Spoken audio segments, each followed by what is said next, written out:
because the individual is the center. So we think of things in terms of self. What are my rights? What am I allowed to do? All that kind of stuff. Paul breaks through that and he says, actually, you should think of the other. He says, follow the way I do it because Christ did it this way. All I'm doing is doing what Jesus did. Jesus, who practiced the ultimate restraint of his freedom to serve all of humanity. There's been no one who has restrained his rights and authority more than Jesus Christ on the cross.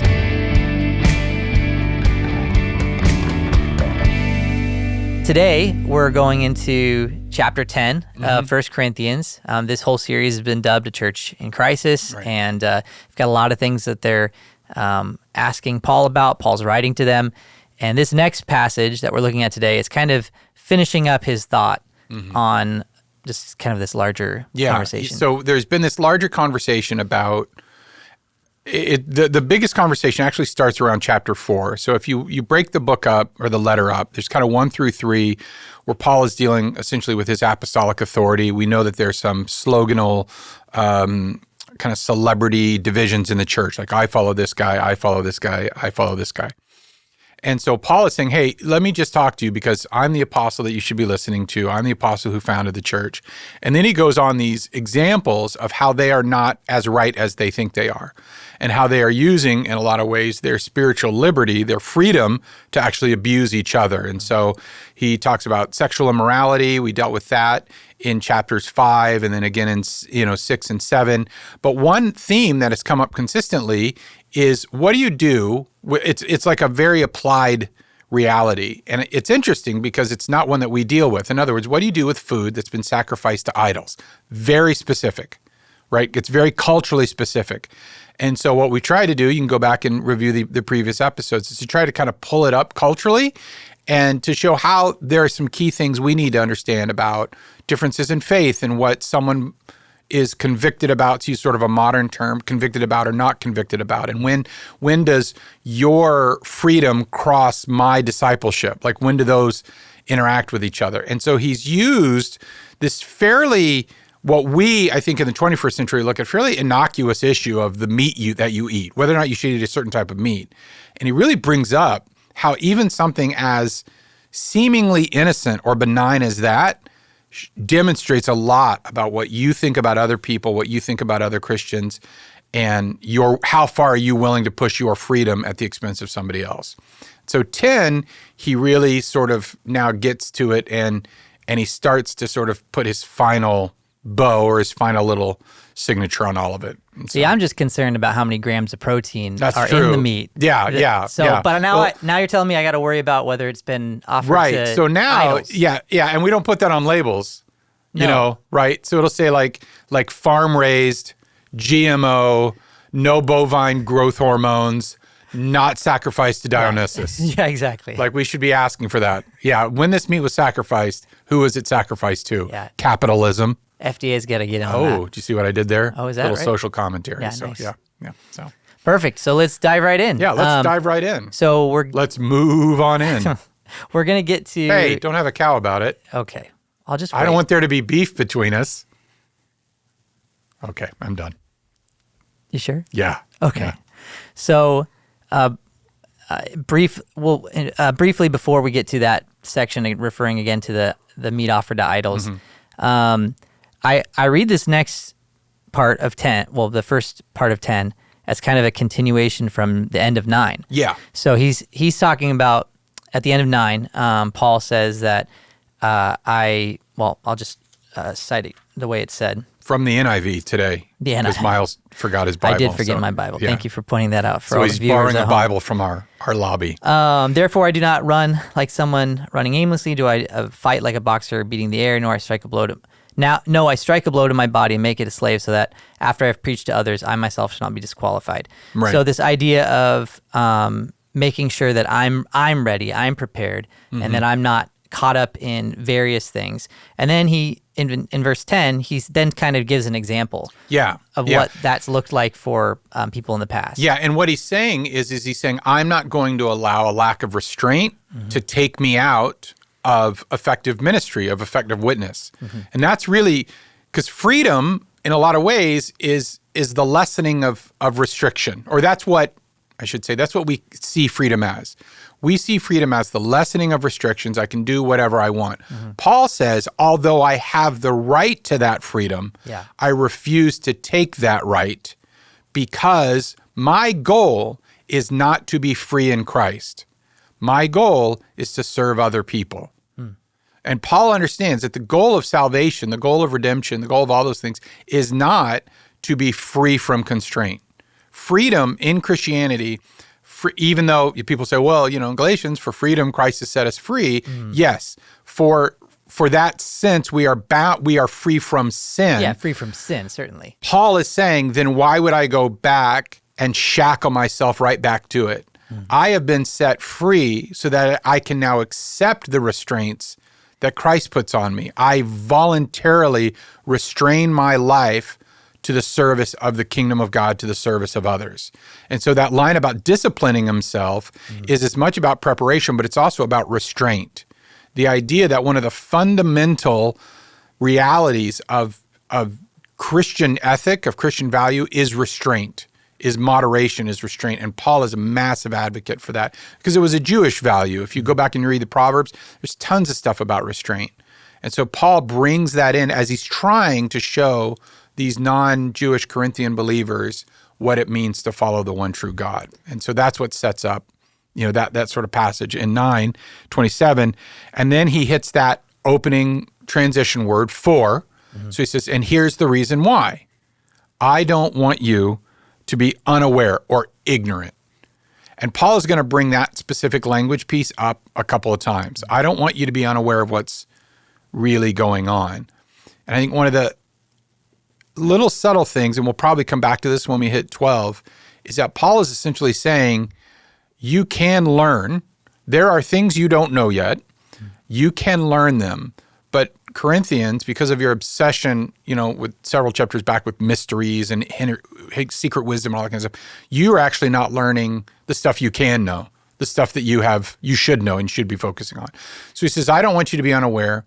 And then he jumps all the way back to essentially the story of God's people.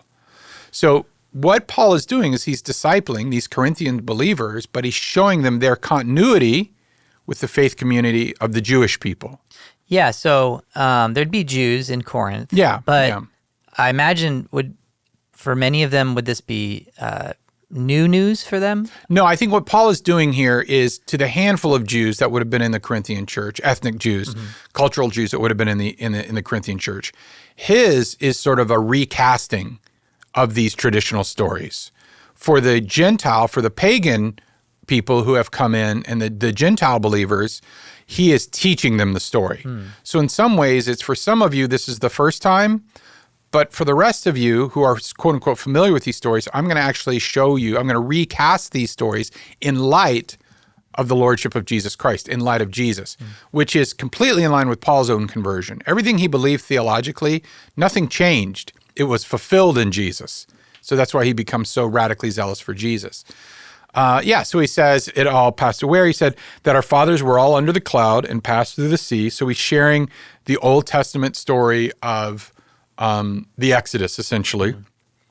And then he uses this powerful word. He says, baptized into Moses in the cloud and in the sea, and ate the same spiritual food and drank the same spiritual drink. For they drank from the spiritual rock that followed them, verse 4, going into verse 5, and the rock was Christ. Okay, so what he's essentially done is say, okay, let's talk about food for a second. Our spiritual forefathers and Jews, your ethnic forefathers, were sort of baptized. They were baptized through the Red Sea. They were baptized in the cloud that followed them. They had a spiritual food, manna, which was given from heaven. They had a spiritual drink, this rock that, according to the rabbis, followed them around. So there was this Jewish tradition that the rock that actually gave them water kept sort of following them around. They kind of picked it up and took it with them. Or, I don't know about followed them, like it had legs or something, but there was this thing, and they actually describe it in some of the rabbinical testimony around Numbers 21. They actually describe it as like this little vessel that was rock-shaped, and they would just take it with us, and so that's what they did. So Paul is essentially saying, okay, so Jews have a baptism, and they have a spiritual food, and they have a spiritual drink. okay? But then he says in verse 5, nevertheless, with most of them, God was not pleased, for they were overthrown in the wilderness. So he sets that point, okay? So you have this Jewishness of it. But he's saying, so in our own spiritual heritage, so that's what he's setting up. In our own spiritual heritage, we have a tradition of a baptism, a spiritual food, and a spiritual drink. He is slowly pivoting, by the way, to chapter 11. I see. Very slowly. He's not there yet, but he's already setting up the discussion that will happen in the next chapter, okay? But it's this continuity where he is obviously drawing this sort of illusion, or at least, continuity is probably the best word, this sort of thread, if you will, between the movement of the Jews out of the Exodus and everything that was involved and the provision with what we now call communion and water baptism. But he said they were overthrown in the wilderness, Numbers 14:6. They were conquered. The overthrown there is a play on how the Septuagint translates that passage, but essentially the wilderness beat them, okay? The wilderness beat them. And this is interesting. He said, now these things took place as examples for us, verse 6, that we might not desire evil as they did. Do not be idolaters as some of them were. And then we'll get into the next part. So he's saying they had everything.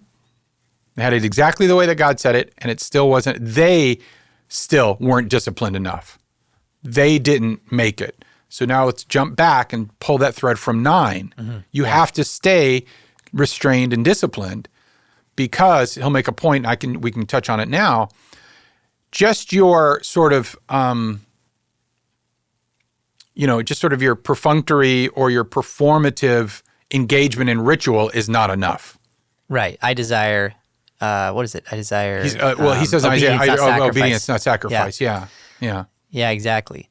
So he's bringing up some accounts, and we'll discuss them here in a second, of folks who were not obedient and got caught up in idolatry. Right. As a warning, it would seem, to like, hey, we've been talking about all this, but just so you know, this is how this has been. This is what this leads to. Yeah, because what he's trying to say is these things aren't as trivial as maybe you're making them. And I think that's where he's going, because it would be very easy to look at his freedom ethic. Hey, meat's meat, who cares? If it's not a big deal to you, don't worry about it. And for someone to say, well, if it's not a big deal, then it's not a big deal. It's either a big deal or it's not. Like, people like to think in those really kind of, dualistic ways. So Paul, it's either a big deal or it's not. And Paul is saying, no, it in and of itself is not a big deal, but your casualness towards the spiritual importance of things is concerning, because you don't really get what's going on. And that's what Paul is going to kind of start laying it out. He says, do not be idolaters as some of them were, verse 7, as it is written, and this comes from probably a play on words from Exodus 32. The people sat down to eat and drink and rose up to play. So it's a play on words, but basically saying all they did was indulge themselves. When they sat down, they're eating and drinking. And if they ever got up, it was to, mess around. It was to be frivolous. It was debaucherous, essentially. So they never really did anything practical, or they never did anything, that's not really the word, they never did anything valuable. If they were sitting down, they were eating and drinking, and if they got up at all, it was to waste time and to be, and probably debaucherous as well. So this is Paul saying that across the whole time of the 40 years that the Hebrews were in the desert, that was taking place? Or is this isolated incidents? Or he's sort of saying, look at these isolated incidents, okay. Because they do show out. But what he's also saying is he's not trying to go that precise. So Paul is not making this judgment, this big sweeping statement that says, at no point in the entire 40-year wandering of the Jewish people were they ever actually right with God. That's not what he's saying. He's saying there was this attitude that would demonstrate themselves, and we have proof of it. Yeah. So because they did not practice discipline and restraint. So and we pick that up in verse in verse 8. First reference is in verse 8. Yeah. So he says, we must not indulge in sexual immorality. So that comes from Numbers, as some of them did. 23,000 fell in a single day. So you can find that story in Numbers 25. Around Numbers 25, starting in the beginning. So he says, now, so look what happened. Here's what we don't want. They had the baptism of the Red Sea, the baptism of the cloud. They had the sacred food. They had the sacred drink, okay? And They fell into sexual immorality. 23,000 died in a single day. Okay? We must not put Christ to the test, as some of them did. Numbers 21, and were destroyed by serpents. So that's the whole thing with the being bitten by a snake, pushing God. So pushing God's limit. So he says we shouldn't be involved in sexual immorality. Okay? Number one, he says we shouldn't be idolaters. That's what he says in verse 7. We shouldn't be sexually immoral. But he's comparing them to the Jews, the wandering Jews. He's not comparing them to pagans. He's saying even in your spiritual forefathers, who were God's chosen faithful people, who had they had the baptism, they had the sacred food, and they had the divine drink. Look at what they did. They fell into idolatry. They were sexually immoral. They found themselves testing God and were judged for it. Nor grumble, that's Numbers 14, probably around 16, as some of them did and were destroyed by the destroyer. Is that the Koran rebellion? Or the rebellion? Korah rebellion, where they grumbled against Moses, right? Yeah. So you have all of these things laid out. So Paul is saying at these very specific times, even though they were, quote unquote, doing everything right, there is this pervasiveness because of a lack of spiritual vigilance. Maybe that would even be a good word. Mm-hmm. And those words, I think, are valuable for any believer, and that's what Paul's saying. Even now, restraint, vigilance, discernment in my life. Where are the things that I have, if I am indulging in freedom, what is the trajectory of that freedom? Where is it taking me? Is it leading me to be closer to God? Am I truly living free? Or am I slowly on a trajectory to be bound again by idolatry, sexual immorality, mistrust and defiance of God, or a grumbling, complaining, just nastiness in my heart? And Paul's saying at least those four things, and those were God's chosen people. Yeah. So he brings those up as examples. Mm-hmm. Now he's coming back to the Corinthians. Who are not Jews. So imagine a Jewish reader of this letter who says, oh, those are my people. That is my heritage. Wow, he's right. I never thought of it that way. Mm-hmm. So that's kind of a great way to think of it. For some, Paul wants them to say, I've never thought of it that way. For the Gentile Corinthians, they're saying, I've never heard of this before. Right. So what does it matter to me? And listen to what Paul says. This, by the way, verse 11 is such a great understanding of really how to read the Bible. It's actually a really great interpretive premise. Verse 11, these things happened to them as an example, but they were written down for our instruction, on whom the end of the ages has come. So they really happened to them, mm-hmm. but that recording was for us. So the incidences were to them. That's Fee's big thing, right? Mm. It was written to them, but for us. So when I read passages in the Bible, I can say, yes, that happened to them, but God recorded that story for me. So it's not, what do I think this story says? It's when I'm reading some of these stories, it's what about that story does God want me to know? What is in that story that I need to hear? And honestly, if it's in the Bible, there's probably something we need to hear. I don't really fall into that camp that, there's sections of the Bible that are kind of not applicable or worthless or something like that. Mm-hmm. If it's in there, Paul is saying, yeah, it happened to them, but we wrote it down because a lot of other stuff happened to them that didn't get written down. Yeah. So if it's in there, you need to pay attention to it. Yeah, John makes that case about Jesus, right? Right. Yeah, that the books of the world wouldn't be able to fill all the things. So the things that were, of all the things he did, the most powerful, the things that are for us today were written down. Yeah, and so even that as like a basic Bible study, if you're struggling, how do I read some of this old stuff in the Bible, or how do I read the Old Testament? Just accept that. It happened to them, and it was written down for me. So what would they have learned from it when it happened to them, and what should I know about it now?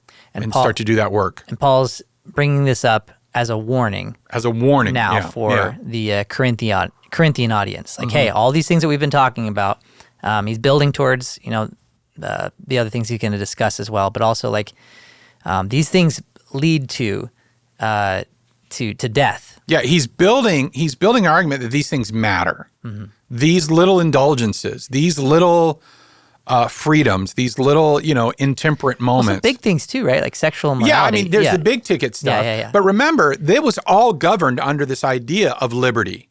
The sexual immorality was governed under liberty, right? Even the going to temple prostitutes yeah. was governed under liberty. I don't have to, if you are offended by the fact that I eat temple meat, sorry, dude, I have liberty. So this greater thing of liberty was being used to consistently justify immoral behavior, whether it was dualistic liberty, like the flesh is already corrupt, so I can live spiritually, or if it was, I'm so spiritually free, I can do whatever I want. Paul is saying, whether Jew or Gentile, there is this new community, and this stuff can't continue in this new community. And he says, why? They are written down for our instruction, on whom the end of the ages has come. So Paul is now taking all of this history, and he's saying, but we are, and here's our big Bible word again, we're the eschatological people. We're the last days people. We are the inheritors of the end of the age. And we've talked about this before, but Paul is saying, in fact, we talked about this in a previous episode, you have to live with eternity in mind now. You can't live with the past in mind. You have to live with eternity in mind. You learn from the past to help you prepare for eternity by living it out in the present. Why? Because we are whom the end of the ages has come. It's here. It's not waiting. We are at the beginning. We are at the end of all things now. The life, death, and resurrection of Jesus Christ ushered in the last age. And however long that clock goes for, it is in fact ticking. And Paul understands this. And so he wants them to live not as their previous selves, but as their eternal selves. And that's going to come up again and again and again. So he says, therefore, and he says this in verse 12, therefore, again, I'll point it out, great Bible study word. Okay, what's the point? Okay, I said all that to say this.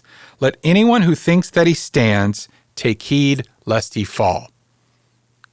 Great pastoral principle, and just a great piece of rhetoric. Yeah. You think you're standing, probably the most likely to fall.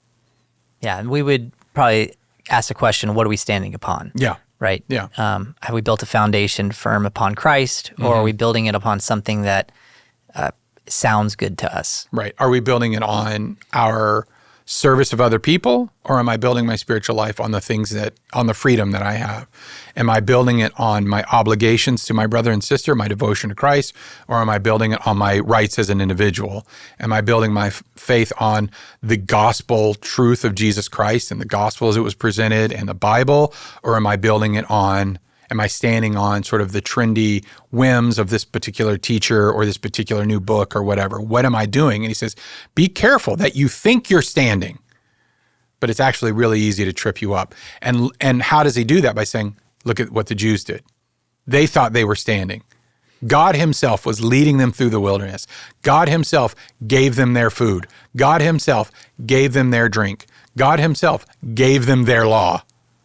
And they were sexually immoral, they were idolaters, they were grumblers, and they were constantly testing God's patience. So he says, yeah, you're kind of flirting with disaster. I guess that'd be a good way to say it. Yeah. So pull that up into the 21st century. It's the same question. We have all this stuff available to us, but what are we actually standing on? Am I standing on my own merit? Am I standing on my religious devotion? Am I standing on how much I give to the church? Am I standing on how much time I volunteer? Am I standing on how much I know about God's word? Am I standing on I have these incredible spiritual experiences? Am I standing on what a moral person I am? Because if I'm standing on those, I will fall. If I'm not standing on the gospel of Jesus Christ, salvation through faith, those sorts of things. So, and then he gets slightly encouraging. And this is a pretty famous verse, I think. I don't know. Yeah. Did you know this verse growing up? Yeah, I did. And having studied it as we've been going a little more closely and not just kind of hearing it, the bumper sticker kind of theology. Yeah, I'd hope that maybe the conversation can kind of influence maybe the meaning of it. Yeah. So I remember learning it in Junior Bible Quiz, which was a program from the denomination I grew up in. And it was one of those that we learned. And so it's a fascinating verse. So let's read it. Yeah. 1 Corinthians chapter 10, verse 13. No temptation has overtaken you that is not common to man. Okay? No temptation has overtaken you that is not common to man. God is faithful, and he will not let you be tempted beyond your ability, but with the temptation, he will also provide the way of escape that you may be able to endure it. Yeah. So it's, so he's saying, he's really saying, hey guys, careful, sexual immorality is going to get you. And then he says, careful, idolatry is going to get you. Or, careful, grumbling is going to get you. Or careful, defiance and arrogance before God is going to get you. And you can imagine at this point, they were like, man, we're doomed. We're not going to make it. Like, it's just, can we get anything right? And so Paul, typical Paul, 10 chapters of discouragement, 1 verse of encouragement. But he says, but don't worry about it, because you're actually not going through anything no one's ever gone through. Yeah.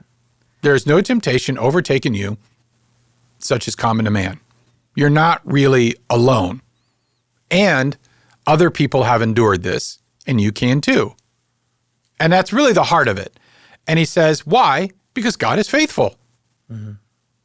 See, when you are depending on your own righteousness in whatever form it is to help you endure, when you fail, you're done. You have no backstop. But when I'm depending on God's righteousness, God's faithfulness, God's perseverance, if and when I fail, I still have his faithfulness and his perseverance to fall back on. And this is what it says. It says, number one, he won't let you be tempted beyond your ability, okay? Which that alone should tell us a lot. Beyond your ability. God doesn't tempt you, but whatever temptations you're facing, you really can, with his help, overcome. And I think we undersell that verse, because I think a lot of people feel like they're slaves to their temptations. Yeah, that's when we talked earlier about the freedom that we have. We have freedom from sin. Right. And so, through Christ, we can overcome that temptation. Mm-hmm. I think I used to interpret this passage as like, everyone has their level of different levels and stuff like that. I don't know if I'm not going to go rob a bank anytime soon. I've never been tempted to rob a bank. Sure. But nor have you, right, Miles? No, I have not. Okay. I did work in a bank. Oh, okay. Did you know that? No, I didn't know that. Yeah, I was, yeah. So I guess I could have been tempted. Yeah, but you know what I mean? Like, there's some stuff that people are like, oh, I don't understand how anyone could do that. Yeah, because you're not them. You're not going through what they've gone through. You don't have their context. And there's all sorts of sins, by the way, just bring that up. We love to judge in other people, but we don't know the story behind that. And just because you don't have a problem, like I don't have an alcohol problem, I don't have that, I've never had a drug problem. That frying pan egg thing from the 80s scared me to death for the rest of my life. I don't even like to get like the laughing gas at the dentist. I just know, right? That's not a thing for me. Some people genuinely don't think that's something they can beat. That sin is too big for them. And what Paul is subtly saying is, with God's help, there's no sin too big for you. But if you keep flirting with it, if you keep dancing around it, if you keep running to it, and then you say, I don't know what happened. I just was overcome by it. No, you have to. That's why he said flee sexual immorality. Yeah. I wonder too if with the influence of Corinthian paganism and also their propensity to think that there's deeper spiritual things. Yeah. If they think that there's some sort of something at play that's influencing them, that's too strong that they can't overcome. Yeah. And if only they had more knowledge or secret wisdom. I think what they're saying is it could also, so that aligned, but draw that out a little farther. It could even be like, well, Paul, we're this is Corinth. You don't know how hard it is here. Yeah. Come on, man, this is Corinth. This isn't like, this isn't Davenport, Iowa. This is Corinth, man. That's crazy. I don't know what life's like in Davenport, Iowa. But this isn't, this isn't Omaha, where I was born. Like, this is Corinth. It's crazy here. It would be like somebody saying, hey, man, this isn't Wichita. This is Las Vegas. It is Vegas, right. Yeah. This is Vegas, man. You don't know what life's like in the big city. And Paul is saying, number one, I do. Okay, number one. And number two, you're not going through anything that other people haven't gone through. So there is a rebuke in that, and as only Paul can do, there's a rebuke in that, and there's an encouragement in that, right? Yes. Paul is literally someone who can pat you on the back and kick you in the butt in the same verse, and that's what he does. I thought you were saying the same motion. Yeah, probably. He probably had mastered it, but there is this way in which he says, no, you're not, come on, man. Someone else has gone through it. But the same is you're also not only are you not that special, but you're also not alone. You're not alone. Yeah, it's like there's a commonness to mankind's fallen condition, that, again, nothing new under the sun. Like these things of, we're all plagued by, maybe some people have different vices than others, but nothing that you're experiencing isn't something that is, unique to just you. Other people have also experienced it. And when you partner this, by the way, just completely out of pocket, but with the Hebrews theology of Jesus as a high priest who understands our suffering, you realize that even Jesus himself is included in this common to man. Yeah. That Jesus was tempted he's tempted in many ways, all things, just as we are. Yeah. So what it says is, he says, beyond your ability. And I had this perspective on this, and this may encourage some, it may not. You may actually completely disagree with it. But I sometimes read this verse in my perspective that says, if I'm in it, I can make it out of it, right? If I'm in it, if God is allowing me to be in this moment, that means with his help, I'm capable of getting out of this moment, right? God, he will not let you be tempted beyond your ability. If I'm facing something, even if I don't think I have it, God knows with my help, you have the ability to get through it. But, and this is what I love, he says, but even if you don't, with the temptation, he will also provide the way of escape that you may be able to endure it. The King James kind of makes it sound like that you may pass under it. But essentially, there's a light at the end of the tunnel. So even if you're like, I can't, this will break me, God's saying, yeah, even if you think it's going to break you, I can get you out of it. Yeah. So there's no temptation that you have to inevitably succumb to, Paul is saying. And he's trying to get these Corinthians to get out of the life that they can't imagine another life. A lot of these men and women could not imagine a life without idolatry. They were terrified of it. We think of it as idolatry. That was their faith. Why would, and in hard times, it's easy to go back to what you believed before. Yeah, I'm coming back to, again, because I start thinking about like the debate of free will and determinism. That kind of comes into play here. Right. But also, I think maybe it's in 2 Corinthians, but Paul also talks about how the prophet, the spirit of the prophet is subject to the prophet. Yeah, that's going to be later on in chapter 14 of right. 1 And so there may be, again, people thinking that there's these influences at play that are maybe even spiritual. Right. And, right. Obviously, from our lens, we think of more biological influences, but that there's these influences that we have no control over. Right. Yeah. Yeah. The fates. Or whatever, or this is what the universe is sending me. And we don't talk about the fates necessarily, or we don't talk about, that sort of thing, but we talk about the universe. We talk about forces are conspired. We talk about a Virgo, so I can't. Oh yeah. Oh yeah. No. Yeah. That's a perfect example. Astrological signs. Oh, you know me. I'm just a Virgo. I don't even know what that means, by the way. You're born between September. No, I mean I know what it means. I don't know what, but I mean I don't know like what's a Virgo supposed to be versus an Aries or Okay. You know a lot about that. Okay, anyway. But yeah, we say, but really what we're saying is I'm a victim. I'm subject to the whims of something else. And Paul is saying, no, you're not. Yeah. There's nothing you're facing right now that you can't endure with God's help. And if you can't endure it with God's help, you will survive it with God's grace. I mean, that's exactly what he's saying. He will either get you through it or he will get you out of it. So whatever it is that you're facing right now, whatever it is, and this is first century. It was happening to them, but Christian brother and sister or non-Christian brother and sister, this was written for you. There is nothing that you are facing right now that you can either get through or God won't get you out of. Plain and simple. Yeah. That is the promise of this verse, that you may be able to endure it. But we don't want to endure things. We don't want to escape. We want to be rescued. And that's not always how God works. Sometimes you just got to get through it. We had this magnet on our fridge. It's a Winston Churchill quote.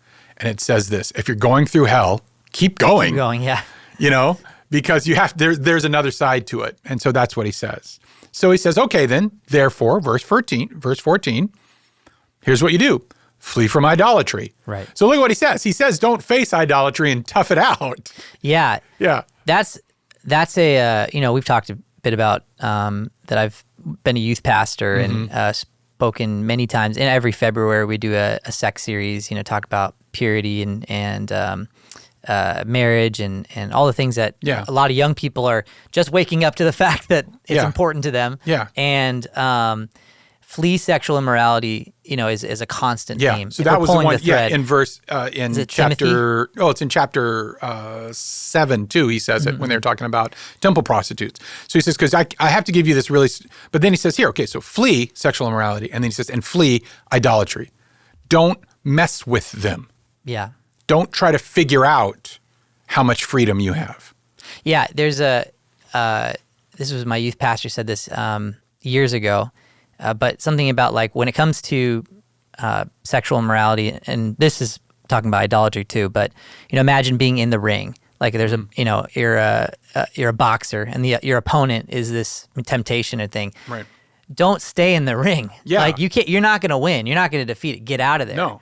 And so take the count out. Yeah. Hit the apron, hit the locker room, and get out. Yeah. Escape it. And so, oftentimes, we think I can overcome this or I can beat it. And really, it's just like actually just run away. Yeah. Escape, and that is the actual victory there. Yeah. And it really ties in, by the way, just again as another aside, with Cain's temptation in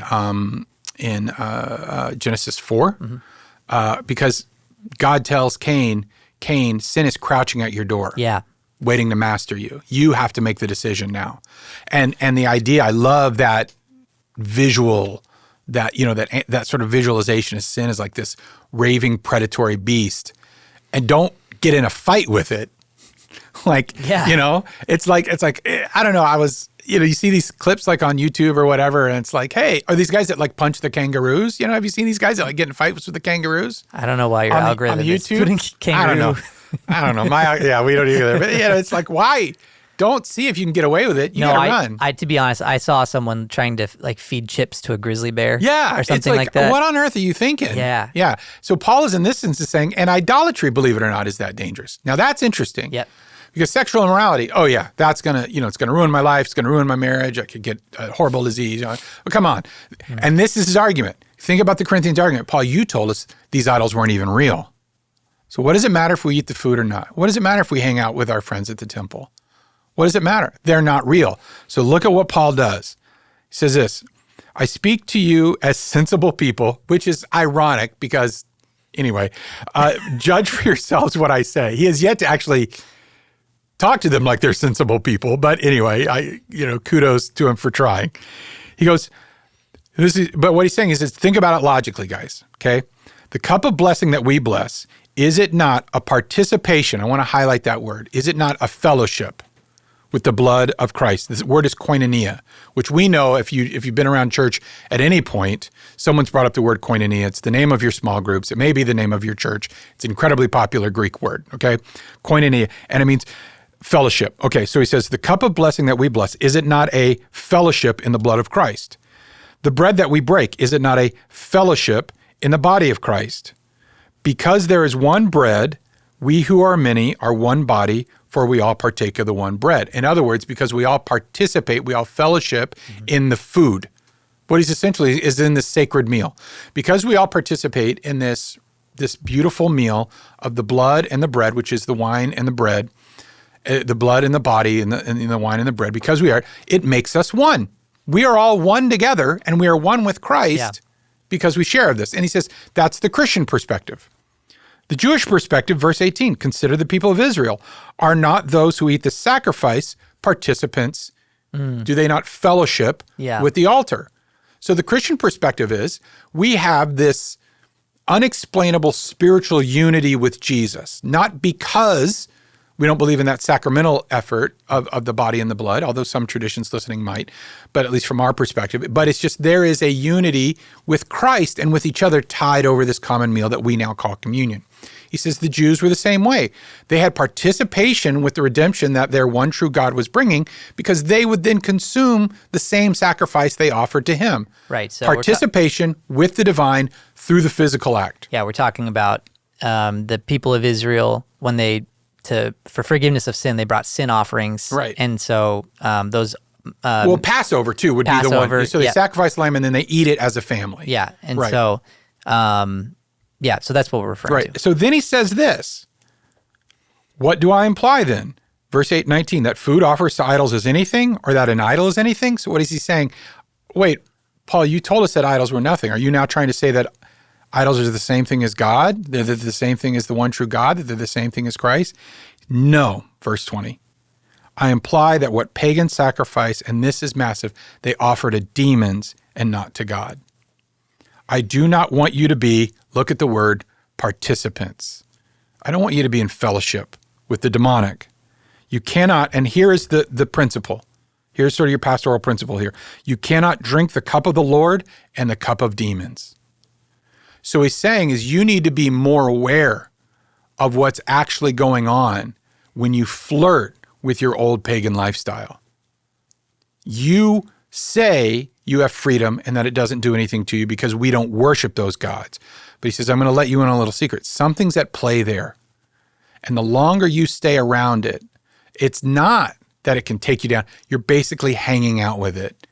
And he's saying, I'm just going to ask you, do you think honestly that you can participate through communion with Christ and in the same attitude and maybe even in the same day, go participate in the cup of a demon? Now, you would say, oh, it's just a meal. That's not what he's talking about. He's talking about full-on Dionysian, sexually debaucherous, violent, drug-fueled, ridden, loud, noisy, chaotic worship of the deity. Because they were saying, my freedom allows me to do both. No, what they're saying is, I enjoy that. I want to go do that. I still trust that. And he's saying you cannot have both of those in your lives. Jesus said the same thing when he says, you cannot serve God and money. You will only have one master. So is he saying that the Corinthians are still participating in those things, or that they're trying to bring those kind of things into the church? Into the church. I think in this passage, he's saying there are some of you who are still participating. And you're using this doctrine that idols don't have any power, idols are just dead things, that demons don't have any power over, and you're using that as an excuse to honestly continue to worship or to participate in their worship. And the implications of that for a modern believer, I think tend to be pretty staggering. Let's just take the weird spirituality of the demonic out of it, or maybe the uncomfortable spirituality of the demonic out of it. Paul is reminding us that we can only ever truly worship one thing. And so do the things we fellowship in, participate in, either through ritual or through ceremony or through food and drink or whatever, are we participating in Christ in that? Or are we participating with the secular pagan things of this world? Whether it's alcohol or whether it's whatever it could be. And there's a list of vices that if I start listing them, people would say, oh, that, but not this. It's a challenge for your own heart at that point. Yeah, like I could see someone who is rationalizing why while they were addicted to something. There's other things that, well, I'm not necessarily, I'm going to a party. I'm not actually drinking there. Right. Perhaps that, have alcoholism or something like that. Yeah. And there's a case to be made that that those who are looking to flee from that are fleeing not only from that, but also the things that are surrounding it for their own safety and for their own escape. Right. And what he's saying here is he's really saying there's the doctrinal reality of your freedom, but then there's the pragmatic reality of overcoming temptation and your allegiance to God. And you're using your freedom as an excuse to maintain just horrible spiritual habits. You just are. And as a result, take heed on what you're standing, lest you fall. Discipline yourselves. Yeah. Some of you should never go back to the temple ever. You shouldn't even walk by it is kind of what he's saying. Yeah. Absolutely not. Yeah, it's really good. And I just wonder, we're tempted to kind of throw examples out, but I think it's just good meditation for anyone, wherever you're at, however you found our time here, just to say, are there things in my life that I still have a devotion to? I have a devotion to a behavior. I have a devotion to an ideology. I have a devotion to a recreation. I have a devotion to a ritual. I have a devotion to a substance. I have a devotion that's almost spiritual, And it actually is starting to supersede my devotion to Christ. It's playing itself out. Which is the essence of idolatry. Which is the essence of idolatry. Right. Yeah. Because it's taking what's created and worshiping that, and worshiping through, participation or, using, all those different things. And so you can hear the Corinthians say, as he transitions into the next section in verse 23, but Paul, all things are lawful. They're literally quoting him back to him, which is, by the way, as a pastor, is one of the most annoying things in the world. Or as a father. Or as a father. Yeah. Don't quote me to me. It's the worst, right? He says, yes, okay, all things are lawful, fine. But you know what? Not all things are helpful. And I love this passage of Scripture, by the way, because it shows that Christianity is far more than just idealism. It's pragmatism. Yeah, okay, fine, all things are lawful. But not everything's helpful, man. It's just not helpful. Yes, it is completely lawful for you to, get up and yell at someone. You have your First Amendment rights, and you can get up and you can yell at someone and tell them what you think of them. And yes, you have every right. It is not illegal, but it's not helping anybody. It's not pragmatically practical. Okay? And he says, oh, Paul, all things are lawful. Yes, I know, you said it twice, but not all things build up. So not all things are helpful, and not all things are constructive. And Paul just throws Christian ethics into this completely new realm, because most religious moralism is about what's right and wrong. Specifically, especially with, where Israel just came from. Right. Where they're like, oh, I can only walk a certain amount of steps on the Sabbath, and very to the letter of the law. Yeah, very precise. Yeah, very precise. Very precise. And he says, and then the Greeks who are coming into it are saying, well, I just want to know what I'm allowed to do and what I'm not allowed to do. Like I was allowed to do this, now I'm not. Now you're telling me all things are lawful because you don't want me to be afraid. So what am I supposed to do? So he takes Christian ethics and he takes it out of this sort of pie in the sky moralism, elitism, and he says, by the way, there is an economy, there is a pragmatism to Christian ethics. And it's incredible. He goes, so, yes, it's legal. Okay, but here's the next question. Is it helpful? Is it building anything up? Because legal is about me. Helpful is about you. I may have the right to do it, but if it's not building you up and beneficial, then I still shouldn't do it. And that's Paul's argument. And that should it's so incredibly practical. And I think of all the things, we talk about church in crisis and how we can learn from the first century church and the 21st century, especially Western American church. It's this verse right here. Because in the West, particularly in the United States, we want to know what our rights are, what I'm allowed to do, and what I'm not supposed to do. And Paul says that is the lowest form of Christian morals and ethics. It's the base. You are barely getting it right at that point. The next level up is saying, how do I serve someone else? Focusing on my own self, my own rights, my own morality, all that kind of stuff is the lowest form of Christian morality. The next level up is focusing on someone else and not taking my rights from them, but using my freedom to serve them. Using my redemption to serve them. Let no one seek his own good, but the good of his neighbor. Now, it's a hyperbolic statement. Right. You mean I'm not allowed? No, come on. Yeah. You can look, but are you seeking the good of your neighbor?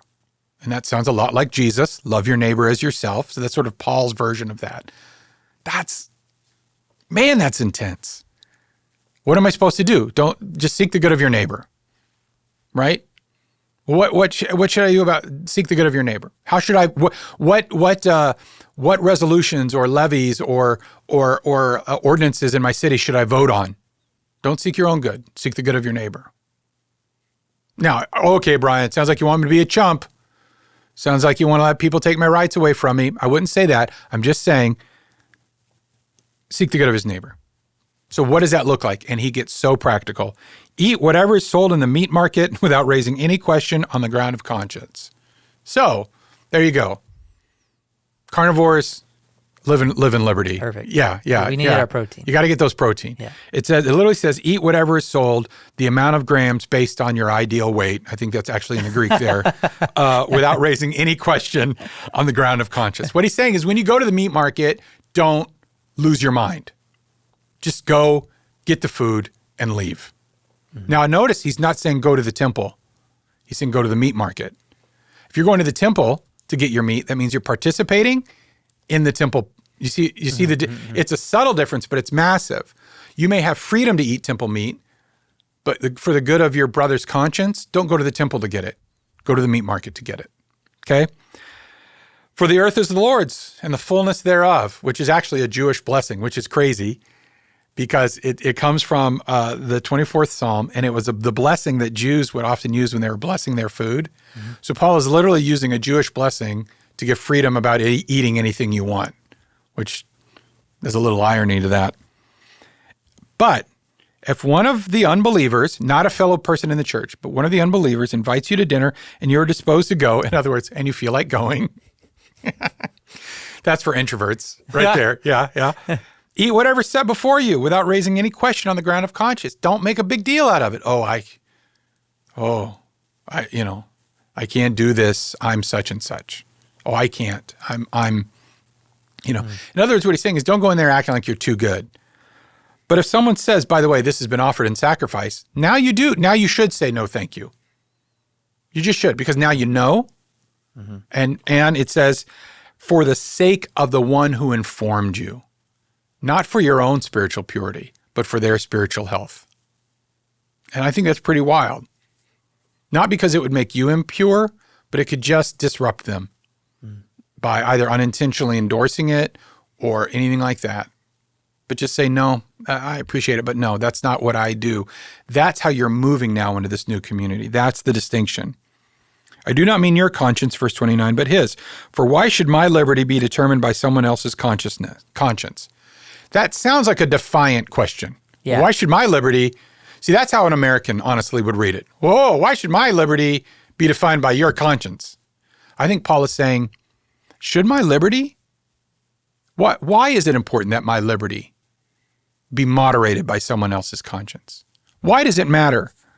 If I partake with thankfulness, why am I denounced for that which I give? He goes, I just blessed it. He goes, so here's your principle. Verse 31. So whether you eat or drink, or you know what? Whatever you do all to the glory of God. How do I live in a complicated world with complicated circumstances? How do I live where my company may be asking me to wear the flag of a demographic that I'm uncomfortable with at work because it's that month at work? Do I stand up for it or do I go along with it? Meditate on this passage. What pronouns do I use when I'm talking to someone that their understanding of identity is different than mine? You have your rights. You have a way to serve. You need to weigh those in light of this passage. And by the way, I'm not saying either direction on this. Yeah, I want it very clear. Yeah, Paul's not necessarily introducing a new, level of he's not doing do's and don'ts. Right. He's not introducing a do and don't. He's raised it to a different. He's trying to get us to think beyond do and don't. Mm-hmm. He's saying, how can I live my own life in light of other people? Sometimes it does mean standing, and sometimes it means deferring. Mm-hmm. But I'm not doing it for my own benefit. I'm trying to do it for theirs. Yeah, so tying those behaviors and practices to the ethic of others. And serving them. Yeah, and serving them. Right. Because there's a lot of times where we want to stand up for things, but we're doing it for our own good, like our own conviction or our own... Mm-hmm. Maybe even our own fear, our own discomfort. Just in that moment, ask, is there a way, how will this decision serve the other? Especially other believers. Unbelievers, Paul would almost say, they're going to do what they're going to do. Just be all things, do your best, live with a servant's heart. Mm-hmm. Especially within the church, at the very least, say, how can I serve you? And Paul's argument would be probably through restraint. But Paul also serves people with directness and challenge. Mm-hmm. So he says this, give no offense to Jews or Greeks or to the church. Don't live your life offensively. Don't live your life provocatively. If you're watching this on YouTube, more than likely, someone has provoked you at some point as you've scrolled through. There are whole ministries built on provoking, on offending. And Paul would say, why? Don't give offense. The gospel itself is offensive enough. The gospel is looking at someone saying, you'll never be good enough to save yourself. There's only one way to have reconciliation with God, and it's through a crucified person who raised himself from the dead. The gospel is offensive on almost every human worldview level. It challenges, and that's what I mean by offensive. It challenges. So you being offensive is unnecessary. You're the one that should be serving. You're the one that should be helping. You're the one that should be loving. Not, again, it's not about compromise and don't spin the words up and all that kind of stuff, but how do I serve you into the kingdom of God? He says, give no offense to Jews or to Greeks or to the church of God. I love that he includes, there are these two people, theoretically outside the kingdom and inside the kingdom. Just as I try to please everyone in everything I do, not seeking my own advantage. So he reminds himself, but that of many, that they may be saved. The things Paul does, and this is how he's wrapping up this whole discussion about food, by the way. About food. About the food that they eat. What is it? Now we're on like our 4th chapter about food that they eat. And he says, and here's what it is. The things I do, I'm not doing to my own advantage. I'm doing it to serve people. You can look at me and say, oh, Paul eats meat whenever he eats temple meat, whenever he feels like it. No, Paul said, I'll eat temple meat when it makes a difference in someone else's life. And I won't eat temple meat if it can make a difference in someone else's life. Because I'm bound to serving them. I'm not bound to the temple meat. It's weird. I'm not a slave to freedom. I'm not a slave to freedom. And so he says, and you know what? Be imitators of me, 11:1, as I am of Christ. Yeah, he embraces constraints for the sake of others. It kind of, again, I know we opened with that last passage in 1 Corinthians 9, disciplining himself, right. That he doesn't prove himself disqualified, that he's caring for the sake of others and the mission of the gospel. And so that's why he's embracing these constraints. Yeah. To serve them. Yeah. Right, because unyielding freedom is almost chaos. Oh, it's total chaos. Yeah. Right. There's just so I can do anything, and so clearly, Paul's guiding that conversation about freedom towards not using your liberty to harm others, but to serve them instead. Yeah, and it's a challenge, especially in like post-Enlightenment, after the Enlightenment and Western thinking, because the individual is the center. So we think of things in terms of self. What are my rights? What am I allowed to do? All that kind of stuff. Paul breaks through that and he says, actually, you should think of the other. He says, follow the way I do it because Christ did it this way. All I'm doing is doing what Jesus did. Jesus, who practiced the ultimate restraint of his freedom to serve all of humanity. There's been no one who has restrained his rights and authority more than Jesus Christ on the cross. And why did he do it? To serve all humanity. And when he did not capitulate, or he stood in offense or in contrast to the world, it was also on mission for the sake of others. Yes. And and so typically for the outsider. He did it for the sake of the outsider, the one far from God. Right.